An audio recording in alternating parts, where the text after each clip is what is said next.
Merci encore une fois, aimables téléspectateurs, pour l'attachement particulier que vous êtes en train de faire montre à l'égard de cette émission.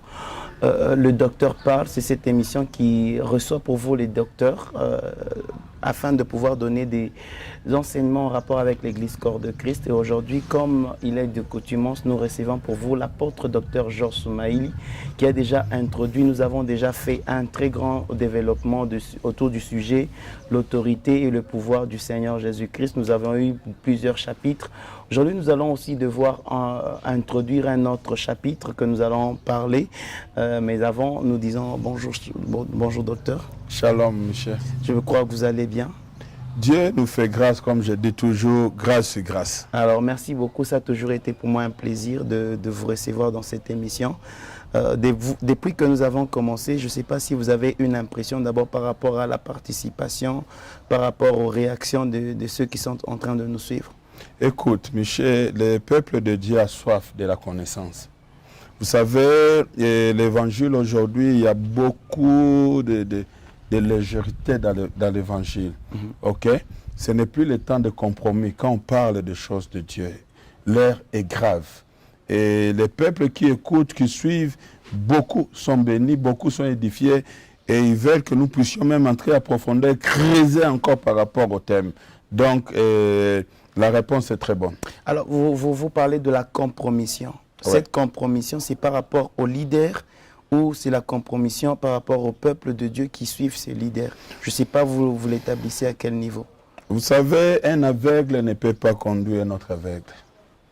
Donc, si le leader est aveugle, automatiquement, le peuple aussi se retrouve aveugle. Alors, nous disons, la Bible dit, vous connaissez la vérité et la vérité vous affranchira. Donc, cela veut dire qu'il y a à un niveau les leaders qui ne sont pas encore affranchis, parce qu'eux-mêmes n'ont pas la vérité. Il y a aussi les peuples qui ne connaissent pas la vérité. Mais il y a aussi des leaders qui connaissent, mais qui ne veulent pas libérer cette vérité, parce que ce sont des mauvais leaders. Dans le coaching, si on voit les cours de leadership. Donc, ce que vous voulez dire, c'est qu'il y a ceux qui sont véritablement affranchis, qui connaissent la vérité, mais qui la retiennent captive. Ils ne sont pas affranchis. Ils ne sont pas affranchis, parce qu'être affranchi, selon la loi spirituelle, selon les principes bibliques, c'est être délivré. Mais quelqu'un qui retient l'évangile, il n'est pas délivré. Il n'est pas dans notre camp, il est dans l'autre côté. Donc aujourd'hui, au lieu de prêcher l'évangile, il y en a ceux qui prêchent l'esprit de l'erreur, docteur. C'est ce que vous voulez dire. L'hérésie. Si tu comprends bien chaque émission, je répète ce terme hérésie. C'est ce que la Bible dit. Nous sommes au temps de la fin. L'heure est grave. Ce qui se passe, il y a des disciples de Satan qui se sont introduits dans l'Église. Il y a de faux prophètes, de faux docteurs. La Bible dit, et ils séduiront même les élus. Alors ce n'est pas à blaguer. Pour nous qui comprenons, nous savons qu'est-ce qui se passe. Et dans ces faits, nous parlons. Alors, le docteur parle, aimable téléspectateur, quiconque est en train de nous suivre, vous êtes en train de suivre le docteur parle. Comme j'ai l'habitude de le dire, quand un docteur parle, il y a toujours quelque chose à écrire. Soyez munis de votre cahier, votre agenda, votre stylo, afin de pouvoir écrire. Alors, docteur, nous sommes prêts à entamer la matière d'aujourd'hui. Je ne sais pas si on peut déjà entrer en profondeur. Bien sûr, nous allons essayer, avec le peuple de Dieu, de comprendre la philosophie spirituelle par rapport à la réalité de ce qui se passe. Donc, nous allons parler du pouvoir et de l'autorité de Dieu dans l'Église. Dans l'Église. Voilà. Cette fois-ci, c'est dans l'Église. Dans l'Église. L'autre fois, là, nous avons parlé dans nos familles, et puis nous avons parlé dans la santé, dans notre santé et tout. Et aujourd'hui, nous allons parler de l'Église. Alors, j'aimerais que nous puissions lire. Tu peux prendre ta Bible. Nous allons essayer ensemble de décortiquer la parole de Dieu. Et nous allons lire Psaume 3. Psaume chapitre 3. Oui, tu lis les versets 2 à 5. Et puis nous allons lire Galates 6, verset 7. Alors nous commençons par Psaume chapitre 3, 2 à 5. 2 à 5. Ô Éternel, que mes ennemis sont nombreux, Quelle multitude s'élève contre moi. Combien qui disent à mon sujet, plus de salut pour lui auprès de Dieu. Mais toi, ô Éternel, tu es mon bouclier, tu es ma gloire, et tu relèves ma tête. De ma voix, je crie à l'Éternel, et il me répond de sa montagne sainte. Amen. Tu peux lire Galates 6, 7. Galates 6, le verset 7. Alors, aimables téléspectateurs, nous sommes dans Galates, chapitre 6, le verset 7.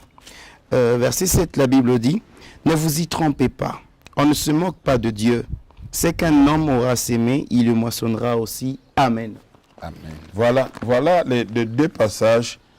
Nous allons essayer de décortiquer pour que nous puissions voir la dimension du pouvoir et l'autorité de Dieu dans l'Église. Vous allez me poser la question, docteur, mais pourquoi vous prenez ces deux passages, les psaumes et de Galates, oui. Et des Galates?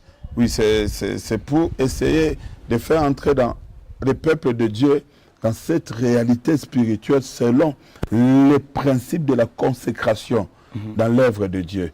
Parce qu'on ne peut pas atteindre la dimension de parler du pouvoir, de l'autorité de Dieu dans l'Église si nous ne connaissons pas qui est Dieu. Voilà pourquoi Paul parla au peuple des Galates et leur dit clairement, on ne se moque pas de Dieu. Ce que vous êtes en train de faire dans les temples là, tout ce que vous êtes en train de faire de négatif et de positif, vous allez les moissonner. Tu agis positivement, tu moissonnes positivement. Tu agis négativement, tu moissonnes négativement. Voilà pourquoi c'est important de voir l'homme selon le cœur de Dieu, David. David qui s'est retrouvé, il faisait du bien à tout le monde, n'avait pas de problème, il aimait sa famille, ses frères, il aimait ses enfants. Mais qu'est-ce qu'il a connu dans sa vie? Ses propres frères qui voulaient les décourager pour qu'ils ne descendent pas au champ de bataille. Lui qui était loin. Les gens ne peuvent pas voir cela. Il y a son propre fils Absalom qui le poursuivait pour tuer. David, regardant toutes ces choses, il a compris que non. Il y a un sérieux problème. Mais c'est à la fin que David a compris que sa sécurité était seulement entre les mains de Dieu. Voilà pourquoi il s'est résolu de construire un temple. Ok? Oui. Un temple à l'honneur de Dieu. C'est à ce niveau que nous allons voir 5 dimensions. 5 dimensions pour vivre les pouvoirs et l'autorité de Dieu dans sa maison, dans son église, dans son temple. Alors je pense vraiment que le temps sera de notre côté afin que nous puissions finir, achever complètement ces 5 points. Alors sans transition aucune, je crois qu'il faudrait déjà attaquer le premier point. Premier point, nous regardons l'homme et l'assassin de son propre destin. C'est ça le premier point. Vous pouvez être dans le temple. Oui. Ok? Vous pouvez prier et servir Dieu. Mais on atteint une dimension où on se dit l'homme est assassin de son propre destin. Alors, dans le premier point, nous disons la grandeur de demain se prépare aujourd'hui. Dans le premier point. La grandeur de demain se prépare aujourd'hui. Mais ce qu'il faut garder dans la tête, l'homme est l'assassin de son propre destin. Et où peut être assassin? L'homme est l'assassin. Peut de être son propre. où est? Il est. Voilà pourquoi nous parlons. S'il n'était pas ou s'il pouvait être, on n'allait pas parler. Pourquoi je dis l'homme est? Voilà, le destin est devant nous. Dieu dit, je mets devant toi le bien et le mal. Oui. Mais l'homme choisit le mal. Il assassine les plans de Dieu dans sa vie. Il est. Il ne peut pas être. Parce que nous vivons ces choses dans la maison de Dieu. Nous vivons ces choses dans l'église. Tu vois quelqu'un, il voit que c'est l'argent qu'on a mis là-bas, et il sait que s'il prend cet argent, ça va bloquer sa vie. Mais il prend. Pourquoi? Parce qu'il veut satisfaire un besoin quelconque. Qui est l'assassin? Non, bon, lui, en prenant, il a dit qu'il était en train de céder dans ce qu'il voulait faire. C'était un désir qu'il voulait satisfaire. Donc, pour lui, il n'y a aucun assassinat de son destin. Voilà pourquoi je dis une chose. C'est que Galate a souligné. On ne se moque pas de Dieu. Toi, tu veux satisfaire tes désirs charnels. Tu dis non, non, bon, ça va passer, puis je vais me repentir. Oh, tu blagues avec Dieu. Tu te moques de qui? C'est ce qui se passe aujourd'hui. Tous ces frères-là, ces sœurs-là que tu vois monter, descendre, tchiki. Au-dedans de Michel, lorsque Dieu regarde, écoute, c'est un temps terrible. Vous savez que nous sommes dans une période de promesses que Dieu a données à Joël. Est-ce que tu le sais? Au dernier jour, je répondrai de mon esprit sur toute chair. Vos fils et vos filles prophétiseront, vos jeunes gens auront des visions. Mon problème maintenant, ce n'est pas tout ce que tu cites là. Vos jeunes gens, vos prières, vos prophéties, non. Les derniers jours. Au dernier jour, oui. C'est là où nous sommes. L'horloge de Dieu, le temps pour Dieu, c'est fini. Mais maintenant, regarde ces jeunes gens, regarde des vieillards. Regarde comment ils se comportent. Ce sont des gens qui détruisent leur destinée. Ce sont des gens qui ne comprennent rien. Que leur grandeur de demain, ça dépend de leur comportement actuel. Dieu veut te oindre. Dieu veut que les jeunes gens prophétisent. Dieu veut que les vieux aient des visions. Mais aujourd'hui, regarde le conflit de générations. Je parlais avec une de mes filles, elle me dit, les mariages, ça commence à me faire peur. Parce que lorsque nous voyons des papas suivre des petits... Les vieillards là devaient recevoir des visions et des songes. Mais eux voient comment draguer des petites filles. Ça devient un problème. Et lorsqu'ils font ces choses-là, notre destinée, à part le royaume, il y a des réalités sur la terre. Voilà pourquoi ils sont en train de mourir des AVC, des tensions. Ça, ils disent que ce sont des attaques liées au combat spirituel et tout. Donc, eux, quand ils font ça, peut-être c'est dû à la vieillesse. Ils disent que c'est l'anti-AVC et tout ça. Hein, tous ces vieux-là, ils ont leurs histoires, ils sont en train de faire. Écoute, tu suis la fille d'autrui. Tu ne sais pas qu'il a des parents, il a ceci, parce que tu as des moyens. Mais tu n'oublies pas que cette fille-là est dans la vision, dans les plans de Dieu. Au dernier jour, elle doit prophétiser. Qu'est-ce que toi tu fais avec elle? À cause de ton argent. Et ce sont des gens-là que mon Dieu m'a demandé d'attaquer. Ce n'est plus le temps de négocier, de faire ceci. Non. Docteur, quand vous parlez d'attaquer, c'est-à-dire, vous faites allusion à quoi? Michel, ce n'est pas de la blague. C'est le temps du Saint-Esprit. C'est le temps où Dieu est en action. Nous sommes en temps apostolique. Moi, je suis un apôtre. Écoute, peut-être regarde, tu dis, ah, papa est très fort. Ce qu'il dit sont des mots durs.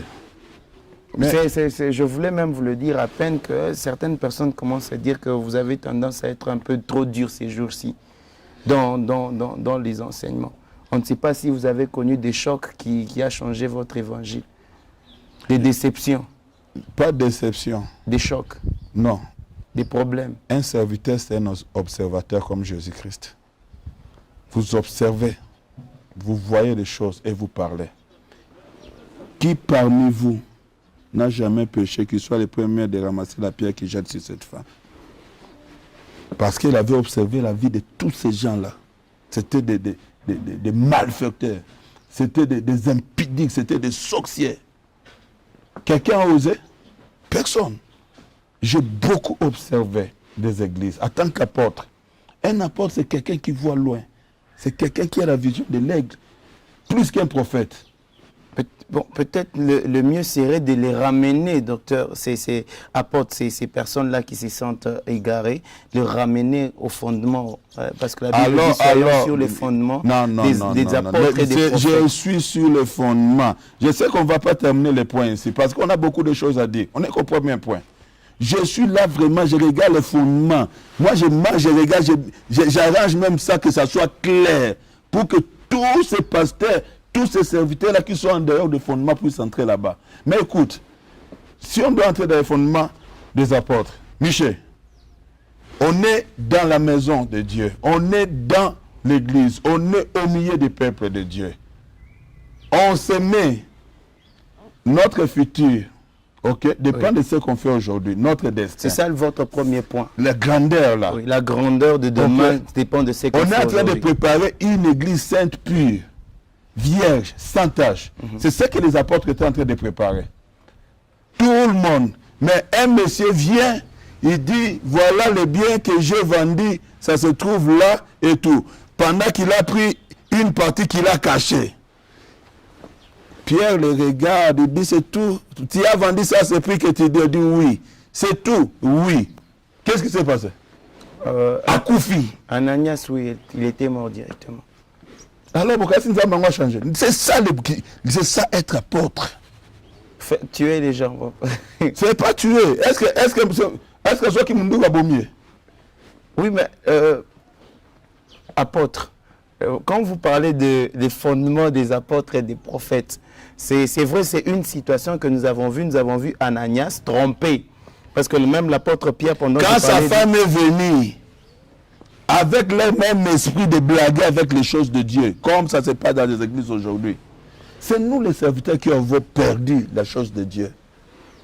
Nous avons perdu ces choses. Écoute, ma mission c'est de ramener les choses. La femme est venue, on lui pose la même question. Pierre n'a pas giflé. Il dit les gens, tu vois les jeunes gens en train de venir, ils viennent de déposer ton mari. Et tombe une mère. Et la Bible dit la crainte s'est emparée. Voilà pourquoi discipline est cotaquée dans l'église. Les gens ne blaguent pas. Maintenant on commence à dire non, que Dieu s'occupe. Que Dieu s'occupe de quoi? Nous disons que nous sommes des églises apostoliques évangéliques. Et puis nous faisons des choses comme des gens qui ne connaissent même pas la main et le pouvoir de Dieu. Mais comment on va amener la crainte dans les temples de Dieu? Comment on peut ramener la crainte dans les choses de Dieu si nous-mêmes nous ne connaissons pas que nous avons le pouvoir et l'autorité de Jésus-Christ? Docteur, je me rappelle, dans votre façon de parler, vous avez dit qu'il y a certaines personnes sur qui il ne faut pas beaucoup se déployer parce qu'ils ne sont pas encore des délivrés. Je ne sais pas maintenant vous vous adressez à qui particulièrement. Parce que certaines personnes, c'est vrai, on ne sait pas tenir rigueur à cause de leur état spirituel. On sait qu'ils sont à l'église, mais ils ne sont pas véritablement des noms. Ils sont venus faire quoi à l'église? La Bible dit, si le Fils vous affranchit, vous serez réellement libre. Soit tu es avec nous, soit tu n'es pas avec nous. Tu viens faire quoi à l'église? Toi, tu penses que c'est un lieu où tu viens blaguer. Ce n'est pas du théâtre, ce n'est pas le lieu de suivre les filles ou de venir tenter les garçons. Non, c'est l'église, c'est le temple. Là où 2 ou 3 sont réunis, je suis présent, Jésus est là. Oui, et mais toi, tu viens blaguer. Il y a des gens qui n'ont pas cette connaissance, docteur. Nous parlons de l'église. C'est un rassemblement, c'est vrai. Un rassemblement de qui? Non, tu veux couper. Tu es théologien, tu es licencié en théologie. Un rassemblement de qui? C'est pourquoi je dis c'est vrai, mais il y a... C'est un rassemblement de qui, Michel? Des saints? Oui, réponds bien. Des saints. Je sais que c'est toi qui poses les questions. L'ensemble des saints. Maintenant, le type là qui vient blaguer. Non, c'est une explication par rapport à l'ancien temple. Nous savions qu'il y avait les parvis. Dans les parvis, il y avait aussi des ramassis qui venaient. Donc, c'est comme qui dirait une probabilité oh non, c'est un temps qu'on laisse à ces personnes-là de pouvoir se convertir, comprendre les choses de Dieu. Parce que même l'apôtre Paul dit, docteur, oui. L'apôtre Paul, comment ils croiront s'il n'y a personne pour parler? Donc, si les apôtres directement se lèvent avec des messages durs comme ça signifie que ça peut, vous ne trouvez pas que ça peut même empêcher le salut de ces personnes? Ananias et Saphira n'étaient pas n'importe qui pour se lever, aller vendre leur maison, amener. Ce n'était pas n'importe qui. Toi, tu penses que Dieu les a frappés avec? Parce que ce n'est pas l'homme qui frappe. Toi, tu penses que c'est moi qui frappe. Moi, je ne frappe pas. Moi, je déclare. Je regarde, je dis, bateau, ils veulent blaguer avec le Saint-Esprit. Et Dieu agit. Parce que, écoute, Dieu voit, il sait que celui-ci n'a pas encore la capacité de comprendre. Celui-ci n'est pas encore délivré. Celui-ci, c'est Dieu qui frappe. Ce n'est pas l'homme de Dieu. C'est ça la différence. Ce n'est pas l'affaire de l'homme de Dieu. Non, qu'on ne dise pas que l'apôtre Soumaïd est en train de tuer les gens. Non, moi je suis pas un assassin. Non, non, non. Moi j'ai dit on est autant des apôtres. Tu blagues, tu trouves Dieu. Oui, mais les apôtres pasteurs, parce que Jésus aussi était apôtre pasteur. Donc, oui. Bien, c'est pourquoi il avait la capacité, même dans l'explication que nous avions parlé de la femme qui avait le dos courbé pendant 18 ans. Oui. Vous avez dit que Jésus a observé. Il y avait les sacrificateurs dedans, mais il n'avait pas vu. en tant que pasteur, il a fait le jour de sabbat parce que c'était de sa mission de Oui. pouvoir encadrer la brebis. Oui. C'est pourquoi elle avait dit qu'elle aussi, elle est fille d'Abraham. Maintenant, quand vous êtes en train de dire, c'est vrai, il y a des papas, comme vous avez dit, bon, je ne sais pas, docteur. Est-ce qu'on dit qu'il avait péché, cette femme courbée? Non, il n'avait pas péché. Mais le diable l'a retenu dans la captivité. Aimables téléspectateurs, vous êtes en train de nous suivre de tous les coins du monde. Vous êtes en train de nous suivre de toutes les 7 communes de la ville de Lubumbashi. Nous vous disons encore bienvenue. Si vous venez de nous prendre en cours de diffusion, nous vous signalons que nous sommes en train de parler autour d'un grand thème, le pouvoir et l'autorité du Christ. Aujourd'hui, nous avons entamé le pouvoir et l'autorité du Christ dans l'Église. Nous développons le premier point. La grandeur de demain se prépare aujourd'hui. Et l'apôtre est en train de parler, de donner les messages apostoliques. Docteur, vous êtes en train de parler sur Ananias et Saphira, le mensonge. Mais là, ils n'avaient pas menti à l'homme de Dieu, ils avaient menti à l'esprit parce que l'apôtre Ils Pierre... étaient des vainqueurs. Écoute, quand on dit le pouvoir et l'autorité de Dieu dans l'Église, Dieu établit les autorités.